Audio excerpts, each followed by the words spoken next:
Before making the butterfly, I thought of practicing a bit of curves and circles on a smaller paper. So I thought of making this quick warm-up video. To start with, I made a semicircle and a few random curved strings inside it. And then I started making some tangled curved path, which is few of them ahead, the others inside.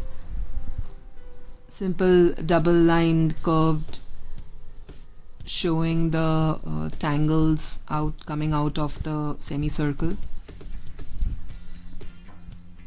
I outlined these flowers as simply as possible, again few curves here and there.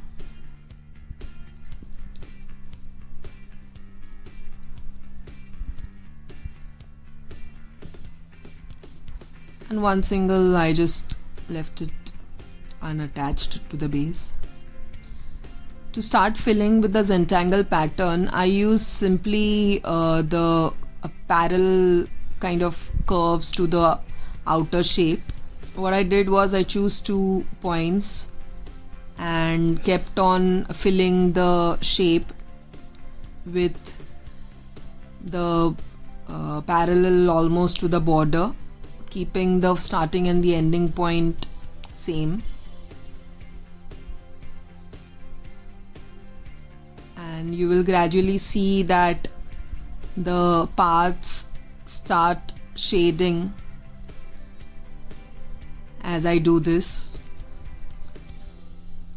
So the level of darkness increases at the 2 points which I have kept common, and it remains lighter in the middle. This will give a depth to the waves automatically. It looks like a tangled thread. I did the same thing in the petals as well. Just here I kept only 1 point common, as if the lines are arising from that one single point. Again, this also makes an automatic shade. It gives an automatic depth to the bottom of the flower where all the petals are arising from. This is the beauty of Zentangle. It gives, when you repeat the same pattern again and again in one particular area of your image, it gives you a illusion kind of effect. This is why Zentangling is considered a repetitive art and is more stressful to do this otherwise if you are not using the repetitive patterns.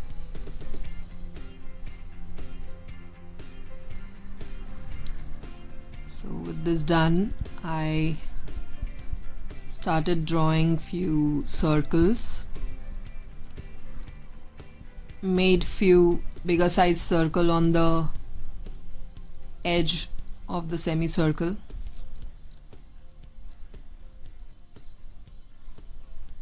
and I reduced the size of the next line, then fill up the whole thing as I wanted to concentrate it as if it's coming out from inside.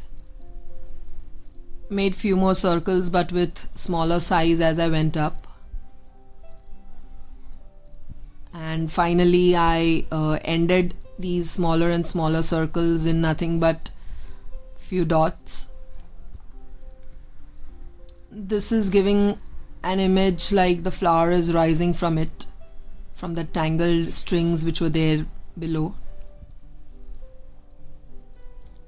and the uppermost petal is all free. So that is what my idea to make this kind of picture was. This I did with a smaller nib.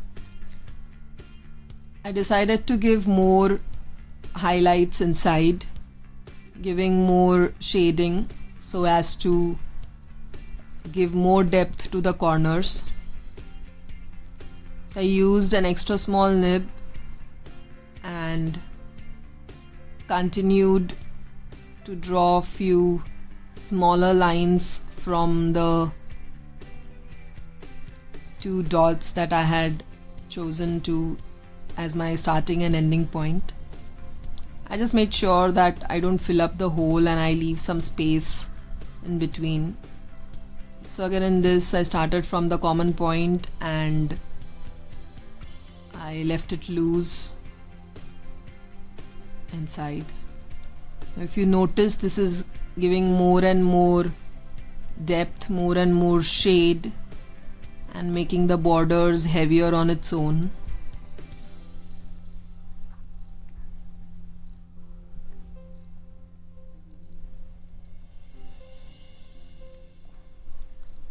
It totally changes the look of what it was before. I did the same thing on the knots as well.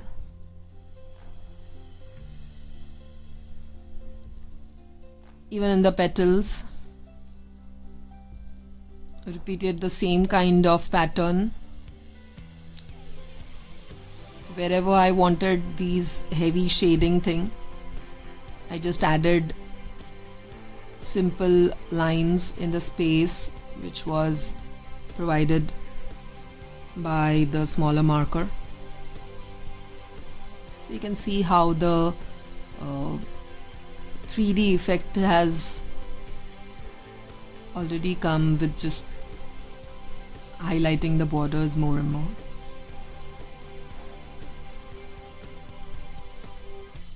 I couldn't control myself from adding few dots around.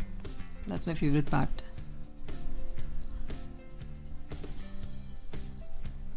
It makes it more detailed. Well, I was satisfied with all the shadings and I just thought of highlighting the outlines again. This time I used a fine marker which was a bit thicker than the smaller one also.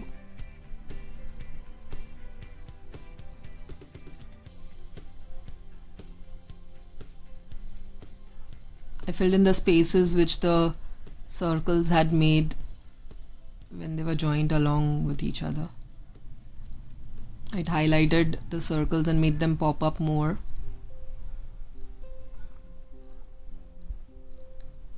I made outlines again for those tangled knot.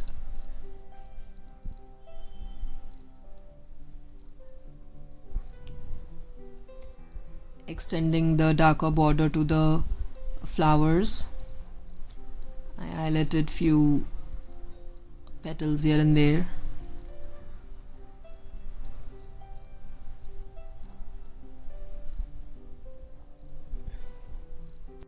You can use an extra dark pencil to give more shades and complete the picture. Thank you very much. Hope you liked it. Do subscribe to my channel, like and share. See you around. Goodbye.